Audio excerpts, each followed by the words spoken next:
Dr. Anthony Fauci now speaking about stimulus and programs that President Biden is cutting in order to fund the next stimulus package. Welcome back everyone to this brief stimulus check and stimulus package update for today. And in this video, we have to discuss an unlikely voice in regards to stimulus. You wouldn't normally associate his name in regards to a stimulus package, and that is Dr. Anthony Fauci. What is he now saying about stimulus and what is he advocating for? And we also have to discuss something very important, and that's the fact that certain government programs are going to be cut and slashed by President Biden in order to fund and have the money for the next stimulus package. So we're going to be discussing it in this video. I do hope you all enjoyed your Valentine's Day and had a very happy Valentine's Day despite the pandemic. I hope you were able to celebrate one way or another. But if you'd like to show this channel some love and you do appreciate the output and the content and you have been enjoying my videos, make sure that you are subscribed. Click the big red button. It's red like a heart. Make sure you do click it and also click that notification bell as well. That will actually notify you when I do generate a brand new video.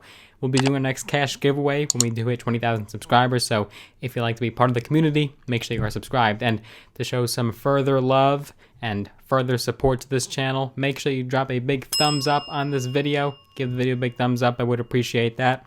So let's get started and let's dive right in. So yes, Dr. Anthony Fauci, the nation's leading infectious disease expert, is now a strong proponent of another stimulus package, and he believes it is absolutely incumbent for this economy to recover and the country to recover. Dr. Fauci is now speaking out and is now saying that a stimulus package would have to be passed in order for schools to safely reopen.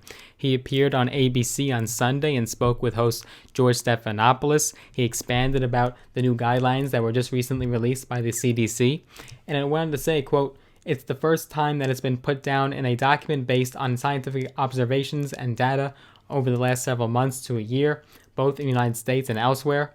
Part of that is to indicate and to suggest strongly that a preference be given to teachers to get vaccinated." Fauci did add that it's possible to reopen without all teachers being vaccinated. He was asked by Stephanopoulos if schools have the resources available to abide by the new CDC guidelines, and Fauci did say that he did not believe so.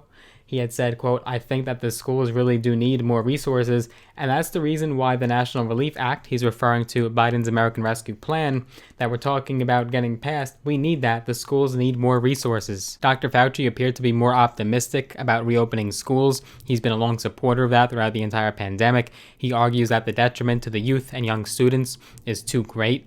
And he had said, quote, "I think it can be done. I mean, obviously it's not a perfect situation, but it's really important to get the children back to school in a safest way as possible, safe for the children, but also safe for the teachers and the other educators." It's certainly interesting to see the crossover between medicine and the medical point of view, as well as the economic and financial point of view combined. There are, of course, numerous issues with remote learning and keeping kids at home as opposed to sending them to school and letting the parents be free.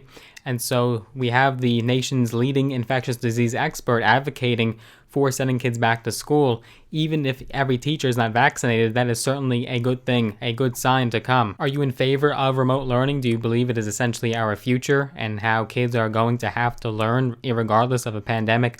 Or do you believe there are costs to doing that, to the mental health and to the in-person interactions that especially younger kids could have? What are your thoughts? Let me know down below in the comments. And now we have new revelations of what are the ramifications of Democrats fast-tracking Biden's $1.9 trillion stimulus package. Now, I don't think they're doing this on purpose. This is not their intent, but it is something that can come subsequently because of their actions. Because Democrats are embracing the budget process known as reconciliation and moving forward with that process, it will effectively trigger billions of dollars of cuts to government programs. And these aren't just any programs, these are critical programs for the American people, especially during a pandemic. Top Democrats are already shrugging off the threat, insistent that Congress will once again act in time to head off the slashing to programs like Medicare and farm subsidies, a byproduct of using the reconciliation process. But in that high-stakes trust fall, Democrats will be relying on the Senate Republicans they are now spurning. This threat stems from limitations enacted in 2010 under pay-as-you-go rules, which require Congress to offset the cost of each piece of legislation. Either way, this is a tremendous victory for the GOP and Republicans because they could use their votes to actually show policy wins for the 2022 midterm elections, or they could just let it be and let Democrats punish themselves and show that it was their fault for using the reconciliation process, and that's why those programs were cut. It was because of Democrats. Democrats are aware of these consequences. House Chair John Yarmouth, he's a Democrat from Kentucky, he said in an interview, "I don't know whether to be concerned or not. I've been told not to be concerned." He went on to say, "Everybody seems to not worry about it. I don't know. I've been told it's pretty much perfunctory that we'll get it done." Both parties have recognized the consequences in the past.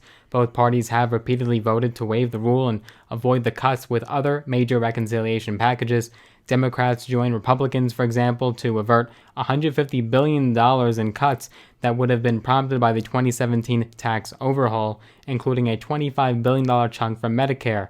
The Congressional Budget Office at the time determined that certain programs like the Public Health and Prevention Fund under Obamacare would have been virtually wiped out. One House Democratic aide had said, quote, "Although Democrats swooped in to protect Medicare and other programs from significant cuts after Republicans used reconciliation to pass tax cuts for the wealthy, we need to be realistic that Republicans are less likely to do the same for us." They went on to say, "Are we really going to find 10 Senate Republicans to prevent these cuts after they found Jesus again on the national debt?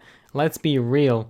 There's a good chance they will allow these cuts to happen and paint Democrats as the ones who are responsible, since we have total power in Congress and the White House. And like I said, it is good political strategy for the Republicans and makes them look triumphant and victorious in these circumstances." Other senior Democratic aides have totally dismissed the threat, and it said that the worries about the cuts going into effect have not been raised as both the House and Senate pulled together the particulars of Biden's bill.